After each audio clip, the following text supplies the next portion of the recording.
Hello students, welcome back to my channel NCERT Malayalam.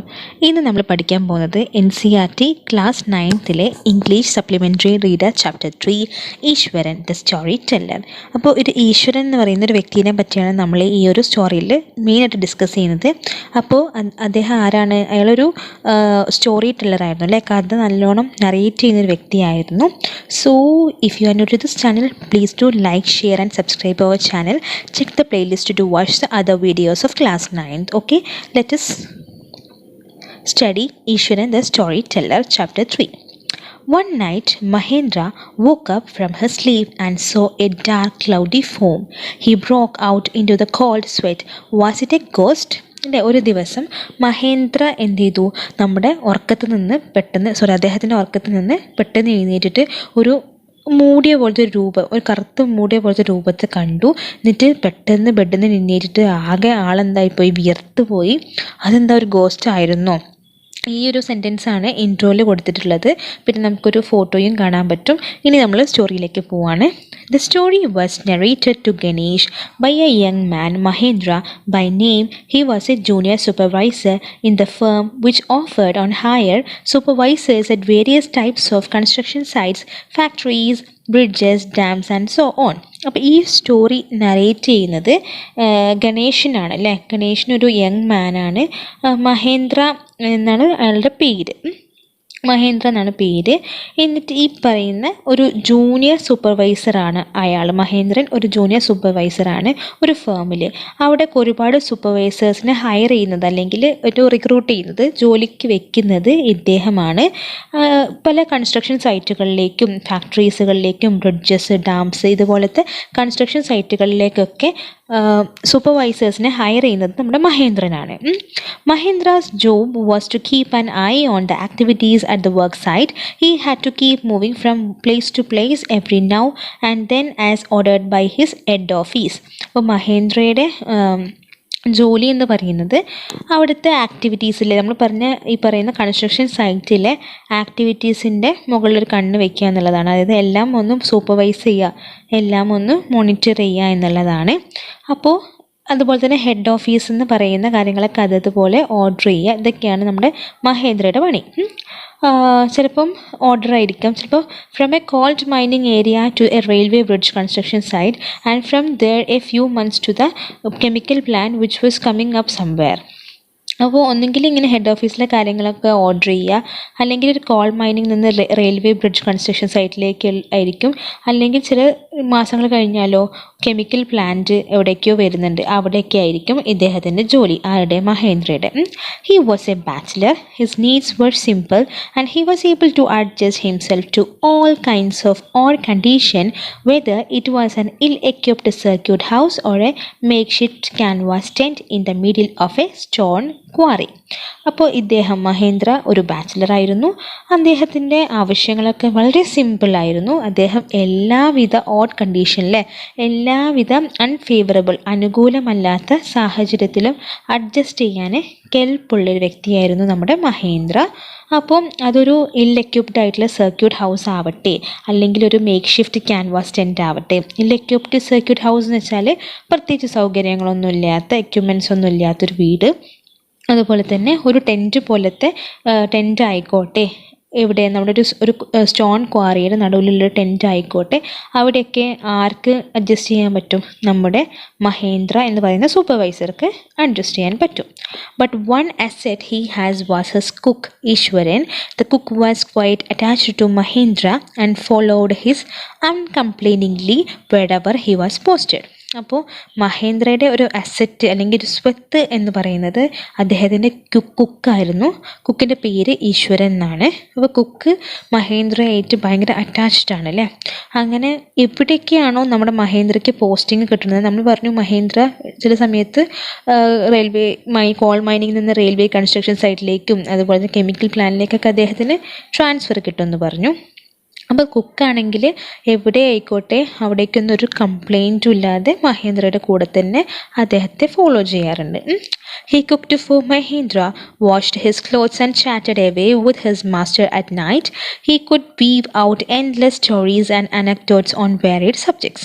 അപ്പോൾ cook മഹേന്ദ്രയ്ക്ക് വേണ്ടി നല്ല രീതിയിൽ ഭക്ഷണങ്ങൾ വെച്ചു കൊടുക്കും, അദ്ദേഹത്തിൻ്റെ വസ്ത്രങ്ങൾ കഴുകി കൊടുക്കും, നല്ല രീതിയിൽ എന്ത് ചെയ്യും, രാത്രിയൊക്കെ സംസാരിക്കും. ഒരുപാട് ഹി കുഡ് വീവ് ഔട്ട് അല്ലേ, അദ്ദേഹത്തിന് ഒരുപാട് എൻലെസ് സ്റ്റോറീസ് അദ്ദേഹത്തിന് ഇങ്ങനെ ഉണ്ടാക്കാനുള്ള അല്ലെങ്കിൽ എഴുതിയെടുക്കാനുള്ള കഴിവുണ്ട്. അതുപോലെ തന്നെ ഒരുപാട് അനക്ഡോട്ട്സ് അല്ലെങ്കിൽ ഒരുപാട് എക്സ്പീരിയൻസസ് അല്ലെങ്കിൽ എക്സ്പീരിയൻസ് സ്റ്റോറീസൊക്കെ ഒരുപാട് വാരിയഡ് സബ്ജക്ട്സിൻ്റെ ഡിഫറെൻറ്റ് അനക്ഡോട്ട്സൊക്കെ അയാൾക്ക് നെയ്തെടുക്കാൻ പറ്റും. അപ്പോൾ അയാളൊരു നല്ലൊരു സ്റ്റോറി ടെല്ലറാണെന്നാണ് ഈ ഒരു ലാസ്റ്റ് സെൻറ്റൻസിൽ നിന്ന് മനസ്സിലാക്കുന്നത്. He could weave out endless stories and anecdotes on various subjects. Ishwaran also had an amazing capacity to produce vegetables and cooking ingredients seeming out of nowhere in the middle of the desolate landscape with no shops visible for miles around. അപ്പോൾ ഈശ്വരൻ്റെ ഒരു amazing കപ്പാസിറ്റിയെ പറ്റിയാണ് നമ്മളോട് പറയുന്നത്. അദ്ദേഹത്തിന് ഇതുപോലെ വെജിറ്റബിൾസും cooking ഇൻഗ്രീഡിയൻസും ഒക്കെ പെട്ടെന്ന് പ്രൊഡ്യൂസ് ചെയ്യാൻ പറ്റും. അതിനി എവിടെ ആയിക്കോട്ടെ, ഈവൻ ഒരു വിജനമായിട്ടുള്ള മരുഭൂമി ആയിക്കോട്ടെ, അവിടെ ഷോപ്സ് ഒന്നും ഇല്ലെങ്കിൽ പോലും തന്നെ അദ്ദേഹത്തിന് എന്ത് ചെയ്യാൻ പറ്റും, വെജിറ്റബിൾസും കുക്കിംഗ് ഇൻഗ്രീഡിയൻസും ഒക്കെ എത്തിക്കാനുള്ള കഴിവുണ്ട്. He would miraculously conjure up the most delicious dishes made with fresh vegetables within an hour of arriving at the zinc sheet shelter at the new workplace. അപ്പോൾ ഇദ്ദേഹത്തിന്, അതായത് നമ്മുടെ കുക്കിന് അത്ഭുതകരമായിട്ട് ഒരുപാട് നല്ല ഡിലീഷ്യസ് ഡിഷസും ഒക്കെ ഉണ്ടാക്കാൻ പറ്റും. ഫ്രഷ് വെജിറ്റബിൾസ് വെച്ചിട്ട് ഒരുപാട് ഡിലീഷ്യസ് ഡിഷസൊക്കെ ഉണ്ടാക്കാൻ പറ്റും. ഒരു മണിക്കൂർ കൊണ്ട് തന്നെ അയാൾ വേഗം ഉണ്ടാക്കി തീർക്കും. എവിടെ, നമ്മുടെ സിങ്ക് ഷീറ്റ് ഷെൽട്ടറിൽ എത്തിയിട്ട് അല്ലെങ്കിൽ പുതിയ വർക്ക് പ്ലേസിലായിക്കോട്ടെ, എവിടെ ആയിക്കോട്ടെ, അയാൾക്ക് നല്ല രീതിയിൽ അത്ഭുതകരമായിട്ട് നല്ല അടിപൊളി ഡിഷസൊക്കെ ഫ്രഷ് വെജിറ്റബിൾസ് യൂസ് ചെയ്തിട്ട് ഉണ്ടാക്കാനുള്ള കഴിവുണ്ട്.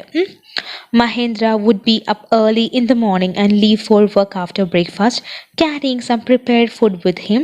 Meanwhile, Ishran would tidy up the shed, wash the clothes, and have a leisurely bath, pouring several buckets of water over his head, muttering a prayer all the while. അപ്പോൾ മഹേന്ദ്ര എന്ത് ചെയ്യും, രാവിലെ തന്നെ നീറ്റിട്ട് ഓഫീസിലേക്ക് പോകും. എന്നിട്ട് ബ്രേക്ക്ഫാസ്റ്റ് കഴിച്ചിട്ടാണ് പോവുണ്ടാവുക. ചില സമയത്ത് എന്ത് ചെയ്യും, ഈ ഈശ്വരൻ കുക്ക് ചെയ്ത ഫുഡ് അദ്ദേഹത്തിൻ്റെ കൂടെ കൊണ്ടുപോകാറുണ്ട്.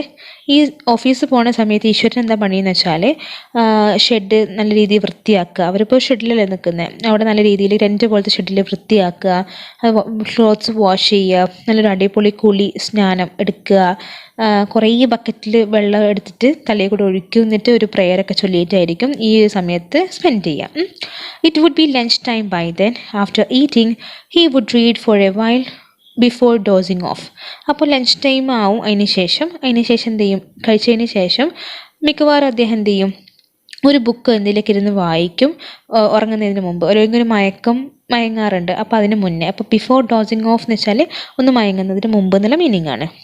The book was usually some popular Tamil thriller running to hundreds of pages. Its imaginative descriptions and narrative flourishes would hold Ishwaran in thrall. അപ്പോൾ ഈ പറയുന്ന ബുക്ക് എന്തായിരിക്കും, മിക്കവാറും ഒരു തമിഴ് ത്രില്ലറോ ഒക്കെ ആയിരിക്കും. ഏകദേശം അതിൽ 100 പേജെങ്കിലും ഉണ്ടാകും. ഇതെല്ലാം അതിൽ ഇമാജിനേറ്റീവ് ഡിസ്ക്രിപ്ഷൻസും അതുപോലെ തന്നെ നറേഷനൊക്കെ ഈ പറയുന്ന നമ്മുടെ ഈശ്വരനെ നല്ലൊരു അല്ലെങ്കിൽ നല്ലൊരു ത്രില്ലിൽ ഇങ്ങനെ വെക്കുന്നതാണ് എന്നുള്ള മീനിങ് ആണ്. അല്ലെങ്കിൽ ഇങ്ങനെ അതിനോടായിട്ട് ഇങ്ങനെ അടിമയായി പോവുക, അല്ലെങ്കിൽ അത്രയും ഒബ്സെസ്ഡ് ആയി തീരുക, അതിനോട് ഭയങ്കര ഫോണ്ട് ഓഫ് ആയി പോവുക, അല്ലെങ്കിൽ അതിനോട് ഭയങ്കര ഇഷ്ടപ്പെടുക എന്നുള്ള രീതിയിലാണ് ഈ ത്രാൽ എന്നുള്ള മീനിങ് ഉണ്ടാവുക. Okay, his own descriptions were greatly influenced by the Tamil authors that he read. അല്ലേ, ആ ഡിസ്ക്രിപ്ഷൻസ് ഒക്കെ കൂടുതലും തമിഴ് ഓതേഴ്സൊക്കെ ഭയങ്കരമായിട്ട് ഇഷ്ടപ്പെട്ട കാര്യങ്ങളാണ് അദ്ദേഹം വായിക്കുന്നതൊക്കെ. When he was narrating even the smallest of incidents, he would try to work in suspense and surprise ending into the account. For example, instead of saying that he had came across an uprooted tree on the highway, he would say with eyebrows suitably arched and hands held out in a dramatic gesture, the road was deserted and I was all alone. Suddenly, I spotted something that looked like an enormous bushy beast lying sprawled across the road. I was half inclined to turn and go back, but as soon as come closer, I saw it was a fallen tree with its all dry branches spread out. Mahendra would stretch himself back on his canvas chair and listen to Ishwaran's tales uncritically. അപ്പോൾ ഈ പറയുന്ന നമ്മുടെ മഹേന്ദ്രയുടെ കുക്കായിട്ടുള്ള ഈശ്വരൻ എന്താണ് എല്ലാ കാര്യങ്ങളും അല്ലെങ്കിൽ എല്ലാ സ്റ്റോറീസും ചെറിയ കഥകളാണെങ്കിൽ പോൽ തന്നെ നല്ല അടിപൊളി സർപ്രൈസിലും സസ്പെൻസിലൊക്കെ കഥ പറയാനുള്ള ഒരു കഴിവുണ്ട്. അപ്പോൾ ഒരു എക്സാമ്പിൾ പറയുകയാണ്. ഇപ്പോൾ ഒരു മരം ഇങ്ങനെ വേര് പിഴുതിറങ്ങിയിട്ട് ഇങ്ങനെ ഹൈവേയിൽ ഇങ്ങനെ കിടക്കുന്നുണ്ടെന്ന് വിചാരിച്ചോ. അപ്പോൾ അദ്ദേഹം എങ്ങനെയാണ് പറയുക, അദ്ദേഹം ഇങ്ങനെ അദ്ദേഹത്തിൻ്റെ ഐബ്രോസ്, ഈശ്വരൻ്റെ ഐബ്രോസൊക്കെ മുകളിലേക്കാക്കിയിട്ട് ആർച്ച് പോലെ ആക്കിയിട്ട് മുകളിലേക്കാക്കിയിട്ട് എന്ത് ചെയ്യും, കൈയൊക്കെ ഒരു ഡ്രാമാറ്റിക് ഗെസ്റ്ററിൽ ഡ്രാമാറ്റിക് ആക്ഷനൊക്കെ കാണിച്ച് ഇങ്ങനെ പറയാം, റോഡ് ഭയങ്കര വിജനമായിട്ടിരിക്കുകയാണ്, ഞാൻ ഒറ്റയ്ക്ക് അവിടെ മാത്രമേ ഉള്ളൂ, എനിക്ക് കാണാൻ കഴിയുന്നത് വലിയൊരു ബീസ്റ്റ് അല്ലെങ്കിൽ വലിയൊരു ബീസ്റ്റ് ഇങ്ങനെ റോട്ടിലിങ്ങനെ സ്പ്രൗൾ ചെയ്ത് കിടക്കുകയാണ്, അല്ലെങ്കിൽ റോട്ടിലിങ്ങനെ വിശാലമായിട്ട് കിടക്കുകയാണ്. ഏകദേശം ഞാൻ ബാക്കോട്ട് ഓടാൻ വേണ്ടി ശ്രമിച്ചു, പക്ഷേ ഞാൻ അതിൻ്റെ അടുത്തേക്ക് വന്നപ്പോഴാണ് അതൊരു വേര് പിഴുതിറങ്ങിയ ഒരു ഫോളൻ ട്രീ ആണല്ലേ, മരം വീണ് കിടക്കുകയാണെന്നും അതിൻ്റെ ബ്രാഞ്ചസൊക്കെ ഇങ്ങനെ ആകെ ഡ്രൈ ആയിട്ടുണ്ടെന്നൊക്കെ മനസ്സിലാവുന്നത്. അപ്പോൾ ഇത്രത്തോളം ഇമാജിനേഷൻ ആൻഡ് സസ്പെൻസ് പവർ ഉണ്ട് നമ്മുടെ ഈശ്വരൻ എന്ന കുക്കിന്. മഹേന്ദ്ര വുഡ് സ്ട്രെച്ച്, അങ്ങനെ ഇതൊക്കെ കേട്ടിട്ട് മഹേന്ദ്ര തൻ്റെ ക്യാൻവാസ് ചെയറിൽ ഇങ്ങനെ സ്ട്രെച്ച് ചെയ്തിട്ട് ഇങ്ങനെ ഈശ്വരൻ്റെ സ്റ്റോറീസൊക്കെ അൺക്രിറ്റിക്കലി കാണും. അതായത് അൺക്രിറ്റിക്കലി എന്നുള്ളത് ഉദ്ദേശിക്കുന്നതെന്ന് പറയുന്നത് ഒരു മടിയും കൂടാതെ എന്നുള്ളൊരു മീനിങ്ങാണ് അൺക്രിറ്റിക്കലി എന്നതുകൊണ്ട് ഉദ്ദേശിക്കുന്നത്. വിമർശകാത്മകമായിട്ട് കാണുന്നുള്ള അർത്ഥമാണ്. The place I came from is famous for timber, Ishwaran would begin. There is richly wooded forest all around. Logs are hauled onto the lorries by elephants. There are huge well-fed beasts. When they turn wild, even the most experienced mahout is not able to control them. After his prologue, Ishwaran would launch into an elaborate anecdote involving an elephant. അപ്പോൾ ഈ place എന്ന് പറയുന്നത് ഏറ്റവും കൂടുതൽ ഈ തടിക്ക് famous ആയിട്ടുള്ളതാണ് അല്ലേ, വുഡ്സിൻ്റെ ലോഗ്സ് ഓഫ് വുഡ്സ്, തടിക്ക് ഫേമസ് ആയിട്ടുള്ളതാണ് ഈ പറയുന്ന സ്ഥലം. അപ്പോൾ ഈശ്വരൻ ഇങ്ങനെ പറയും, ഇവിടെ നല്ല അടിപൊളി നല്ല തടി കിട്ടും, നല്ലൊരു വുഡഡ് ഫോറസ്റ്റാണ് ഇവിടെ ഉള്ളത്.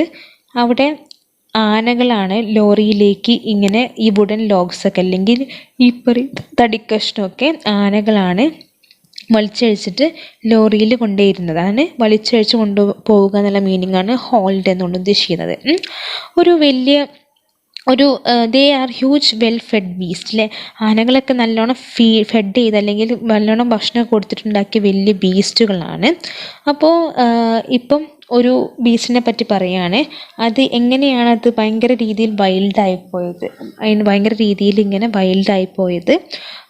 ഒരു എക്സ്പീരിയൻസ്ഡ് ആയിട്ടുള്ള മഹൗട്ട് എന്ന് പറയുമ്പോൾ ആനപ്പാപ്പാനെ പോലും കൺട്രോൾ ചെയ്യാത്തക്ക രീതിയിൽ എങ്ങനെയാണത് മതമിളകിയത് എന്നുള്ളൊരു കഥയാണ് ഈശ്വരൻ നമ്മുടെ അദ്ദേഹത്തിനോട് സൂപ്പർവൈസറിനോട് പറയുന്നത്. After this prologue, Ishwaran would launch into an elaborate anecdote involving an elephant. ഈ ഒരു ആമുഖം, അതായത് ഈ ഒരു ആമുഖം പറഞ്ഞതിന് ശേഷം ഈശ്വരൻ എന്ത് ചെയ്യും, ഒരു എലഫൻറ്റിനെ കുറിച്ചുള്ള ഒരു അനക്ഡോട്ട് അല്ലെങ്കിൽ ഒരു അനുഭവ കഥ വിളമ്പുന്നതാണ് അല്ലെങ്കിൽ പറയുന്നതാണ്. One day, a tusker escaped from the timber yard and began to roam about, stamping on bushes, tearing up wild creepers and breaking branches at will. You know, sir, how an elephant behaves when it goes mad? അപ്പോൾ ഒരു ദിവസം ഒരു tusker, അതായത് ഒരു ഒറ്റ കൊമ്പൻ എന്ത് ചെയ്തു, നമ്മുടെ ടിമ്പർ യാർഡിൽ നിന്ന് എസ്കേപ്പ് ആയി പോവാണ്, തടികളൊക്കെ നിൽക്കുന്ന ആ യാർഡിൽ നിന്ന് എസ്കേപ്പ് ആയി പോവാണ്. അതിങ്ങനെ അലഞ്ഞിരിക്കാൻ തുടങ്ങി. എന്നിട്ട് ഓരോ കുഞ്ഞു കുഞ്ഞു ബുഷസിൻ്റെ മുകളിൽ സ്റ്റാമ്പ് ചെയ്യുക, ചവിട്ടി മെതിക്കാൻ തുടങ്ങി. ക്രീപ്പേഴ്സൊക്കെ ഇങ്ങനെ ആകെ പറിച്ചിളക്കി, അതുപോലെ തന്നെ ബ്രാഞ്ചസൊക്കെ അത് ബ്രേക്ക് ചെയ്യാൻ തുടങ്ങി. അപ്പോൾ നിങ്ങൾക്ക് സാർ ആലോചിക്കാൻ പറ്റും എത്രത്തോളം എങ്ങനെയായിരിക്കും ഒരു എലഫൻ്റ്, ഒരു ആന മതമിളകിയാൽ എന്തൊക്കെയായിരിക്കും അത് ചെയ്യാൻ നിങ്ങൾക്ക് ആലോചിക്കാൻ പറ്റുന്നുണ്ടെന്ന് നമ്മുടെ മഹേന്ദ്രയോട് ഈശ്വരൻ പറയാണ്. Iswaran would get so caught up in the excitement of his own story and he would get up from the floor and jump about stamping his feet in emulation of the mad elephant. അപ്പോൾ ഈശ്വരൻ എന്ത് ചെയ്യും, ഈശ്വരൻ പറയുന്ന സ്റ്റോറിയിൽ തന്നെ അയാൾക്ക് ഭയങ്കര excitement ആണ്. എന്നിട്ട് അതെന്ത് ചെയ്യും, നമ്മുടെ ഫ്ലോറിലേക്ക് ചാടി വന്നിട്ട് ഈശ്വരൻ എന്ത് ചെയ്യും, ഇങ്ങനെ ഒരു എലിഫൻറ്റ് സ്റ്റാമ്പ് ചെയ്യുന്ന പോലെ അല്ലെങ്കിൽ എലിഫൻറ്റ് ചവിട്ടി മെതിക്കുന്ന പോലെ അത് മെതിച്ചിട്ട് in emulation of a mad elephant, ഒരു മതമിളക്കിയ ഒരു ആനയെ പോലെ എമുലേറ്റ് ചെയ്യും, അല്ലെങ്കിൽ അത് ഒരു മതമിളകിയ ആനയെ അനുകരിക്കാൻ വേണ്ടി ശ്രമിക്കും. ആര്, നമ്മുടെ ഈശ്വരൻ അല്ലേ. അത്രത്തോളം ആണ് അയാൾ ആ കഥയെ പറ്റി പറയുന്നത്. The elephant reach the outskirts of our town breaking the fences down like matchsticks he would continue. It became into the main road and smashed all the stalls selling fruits mud pots and clothes. അപ്പോൾ elephant എന്ത് ചെയ്യും, ഇപ്പോൾ ടൗണിൻ്റെ പരിസരത്തേക്ക് എത്തിയിട്ടുണ്ട്. അതെന്ത് ചെയ്യാൻ തുടങ്ങി, അത് ഓരോ ഫെൻസുകളും അല്ലെങ്കിൽ ഓരോ വേലികളും ഇങ്ങനെ മാച്ച് സ്റ്റിക്ക് ഇങ്ങനെ എറിയുന്ന പോലെ, ബ്രേക്ക് ചെയ്യുന്ന പോലെ അതിങ്ങനെ ഓരോ വേലികളും ബ്രേക്ക് ചെയ്യാൻ തുടങ്ങി എന്നാണ് പറയുന്നത്. എന്നിട്ട് അതെന്ത് ചെയ്തു, മെയിൻ റോഡിലേക്ക് വന്നു. എന്നിട്ട് അവിടുത്തെ ഇങ്ങനെ ഒക്കെ കച്ചവടം ചെയ്യുന്ന സ്റ്റോളുകളൊക്കെ ആകെ സ്മാഷ് ചെയ്തു, ചവിട്ടി മെതിച്ചു. അതുപോലെ തന്നെ മഡ് പോട്ട്സും ക്ലോത്ത്സൊക്കെ എന്ത് ചെയ്തു, മെതിക്കാൻ തുടങ്ങി. പീപ്പിൾ റാൻ ഹെൽറ്റർ ഷെൽറ്റർ അല്ലേ, ആളുകളൊക്കെ ഹെൽറ്റർ ഷെൽറ്റർ വെപ്രാളത്തോടെ ഇങ്ങനെ ഓടാൻ തുടങ്ങി. The elephant now entered a school ground where childrens were playing breaking through the brick wall. All the boys ran into the class rooms and shut the doors tight. അപ്പോൾ ഇനി elephant ഇപ്പോൾ ടൗണിലാണുള്ളത്. ഇനി elephant എന്ത് ചെയ്തു, ഒരു സ്കൂളിൻ്റെ ഗ്രൗണ്ടിലേക്ക് entry ചെയ്തു. അവിടെ കുറേ കുട്ടികളിങ്ങനെ കളിച്ചുകൊണ്ടിരിക്കുകയായിരുന്നു. അതെങ്ങനെ എൻട്രി ചെയ്തത്, ഒരു വലിയൊരു മതിൽ ഇങ്ങനെ ബ്രേക്ക് ചെയ്തിട്ടാണ് എലിഫൻറ്റ് ആ സ്കൂളിലേക്ക് എത്തിയത്. അപ്പോൾ എല്ലാ കുട്ടികളും എന്ത് ചെയ്തു, ആൺകുട്ടികളും ക്ലാസ്സിലേക്ക് ഓടി. എന്നിട്ട് ഡോറിലൊക്കെ നല്ല രീതിയിൽ എന്ത് ചെയ്തു, ഷട്ട് ഡൗൺ ചെയ്തു, അല്ലെങ്കിൽ നല്ല രീതിയിൽ അടച്ചു. The beast grunted and wanted about pulling out the football goal post, tearing down the volleyball net, kicking and flattening the drum kept for water and uprooting the shrubs. അപ്പോൾ ഈ പറയുന്ന beast എന്ത് ചെയ്തു, ഇങ്ങനെ അലറി വിളിക്കാൻ തുടങ്ങി. ലൈക്ക് ഗ്രണ്ടഡ് എന്ന് വെച്ചാൽ അതിൻ്റെ സൗണ്ട് ട്രംപറ്റ്, അല്ലെങ്കിൽ അലറി വിളിക്കാൻ തുടങ്ങി. എന്നിട്ട് അതെന്ത് ചെയ്തു, ഫുട്ബോളിൻ്റെ ഗോൾ പോസ്റ്റ് അത് അത് തള്ളിയിട്ടു. അതുപോലെ തന്നെ വോളിബോൾ നെറ്റ് അത് ഇങ്ങനെ കീറി ഒരു ഡ്രമ്പിൽ കുറേ വെള്ളം നിറച്ച് വെച്ചിട്ടുണ്ടായിരുന്നു. അതെന്ത് ചെയ്തു, അതാകെ ഇങ്ങനെ ചവിട്ടി അങ്ങനെ മെതിച്ച് എനിക്ക് ഫ്ലാറ്റനാക്കി. പിന്നെ കുറേ ഷ്രബ്സൊക്കെ ഉണ്ടായിരുന്നു, അതൊക്കെ എന്ത് ചെയ്തു, പിഴുതെറിഞ്ഞു. Meanwhile, all the teachers had climbed up to the terrace of the school building. From there, they helplessly watched the depredations of the elephant. അപ്പോൾ എല്ലാ ടീച്ചേഴ്സും എന്ത് ചെയ്തു, അവിടെ നിന്ന് ടെറസിലേക്ക് എത്തിച്ചേർന്നു. എന്നിട്ട് അവിടെ നിന്ന് ഈ പറയുന്ന നമ്മുടെ എലഫൻറ്റിൻ്റെ ഡിപ്രഡേഷൻസ്, അതായത് എലഫൻറ്റ് ഇങ്ങനെ മരുഭൂമിയാക്കുന്നത്, അതായത് എല്ലാം പിഴുത് എല്ലാം നശിപ്പിക്കുന്നത് ഇങ്ങനെ കണ്ടുകൊണ്ടിരിക്കുകയാണ്. There was not a soul below on the ground. The streets were empty as if the inhabitants of the entire town had suddenly disappeared. അപ്പോൾ ഒരു കുട്ടി പോലും ഇല്ല, ഒരാൾ പോലും ഇല്ല ഗ്രൗണ്ടിൽ. ഇപ്പോൾ സ്ട്രീറ്റൊക്കെ ഫുള്ള് ഇങ്ങനെ വിജനമായിട്ടിരിക്കുകയാണ്. കാരണം അതിലെ ഇൻഹാബിറ്റൻസ് അല്ലെങ്കിൽ അതിലെ ആൾക്കാരൊക്കെ എവിടേക്കൊക്കെയോ ഇങ്ങനെ മാഞ്ഞു പോയ പോലെയാണ് ആ സ്ട്രീറ്റൊക്കെ കാണുന്നത്. എല്ലാവരും പേടിച്ച് എല്ലാവരും അവനവൻ്റെ സ്ഥലത്തേക്ക് ഇങ്ങനെ ഓടിക്കേറി ഒളിച്ചിരിപ്പാണ്. I was suddenly in the junior class at that time, and I was watching the whole drama from the rooftop. I don't know that came over me suddenly. I grabbed a cane from the hands of one of the teachers and ran down the stairs and into the open. അപ്പോൾ ഞാൻ ആ സമയത്ത് ജൂനിയറായിട്ട് ഇങ്ങനെ പഠിച്ചുകൊണ്ടിരിക്കുകയാണ്. ആ സമയത്ത് ഇതെല്ലാം ഞാൻ ഈ റൂഫ് ടോപ്പിൻ്റെ മുകളിൽ നിന്നിട്ടെല്ലാം കാണുന്നുണ്ട്. എനിക്ക് എന്താണെന്നറിയില്ല, പെട്ടെന്ന് ഞാൻ എന്ത് ചെയ്തു, എൻ്റെ കയ്യിലെ ടീച്ചറിൻ്റെ കയ്യിൽ നിന്നൊരു കെയിനില്ലേ, ഷുഗർ കെയിൻ്റെ കഷ്ണം എടുത്തിട്ട് എന്ത് ചെയ്തു, താഴേക്ക് നടന്നു പോയി. എവിടേക്ക്, ഓപ്പണിലേക്ക്, അതായത് ഗ്രൗണ്ടിലേക്ക് പോയി. The elephant grunted and menacingly swung a branch of the tree which it held in its trunk. It stamped its feet, kicking up a lot of mud and dust. അപ്പോൾ എലഫൻറ്റ് എന്താ ചെയ്യുന്നതെന്ന് വെച്ചാൽ, എലഫൻറ്റ് ഇങ്ങനെ അലറി വിളിച്ചിട്ട് അതെന്ത് ചെയ്തു, മിനേസിംഗ്ലി, അതായത് ഭീഷണിയായിട്ട് അത് ഒരു ട്രീയുടെ ബ്രാഞ്ച് എന്ത് ചെയ്തു, അതിൻ്റെ മുകളിൽ ഇങ്ങനെ പിടിച്ചു തൂങ്ങിയിരിക്കുകയാണ്. അതതിൻ്റെ തുമ്പിക്കൈയിൽ അത് പിടിച്ചിങ്ങനെ ഇരിക്കുകയാണ്. It stamp it's feet kicking up a lot of mud and dust. അതെന്ത് ചെയ്തു, അത് അതിൻ്റെ കാലിങ്ങനെ ചവിട്ടിയിട്ട് അവിടെയുള്ള മഡും ഡസ്റ്റൊക്കെ എന്ത് ചെയ്തു, അതിങ്ങനെ തെറിപ്പിക്കാൻ തുടങ്ങി. It looked frightening but I moved slowly towards it stick in the hand. Cane എന്ത് ഉദ്ദേശിക്കുന്ന സ്റ്റിക്കാണ്, സോറി ഷുഗർ കെയിൻ അല്ല സ്റ്റിക്കാണ്. It looked frightening but I moved slowly towards it and stick in the hand. People were watching the scene, hypnotized from the nearby house step. The elephant looked at me, red-eyed, ready to rush towards me. അപ്പോൾ ഇപ്പോൾ എന്താ സംഭവിക്കുന്നത് വെച്ചാൽ, ഞാനിങ്ങനെ എൻ്റെ കയ്യിൽ വടി വെച്ചിട്ട് മെല്ലെ മെല്ലെ നടക്കാൻ തുടങ്ങി. എല്ലാവരും ഭയങ്കര പേടിച്ചിരിക്കുകയാണ്. അപ്പോൾ എല്ലാവരും ഇങ്ങനെ ഈ സീന് കണ്ടുകൊണ്ടിട്ട് ഹിപ്നോട്ടൈസ് ചെയ്ത പോലെ ഹൗസ് ടോപ്പിൽ ഇങ്ങനെ നിൽക്കുകയാണ്.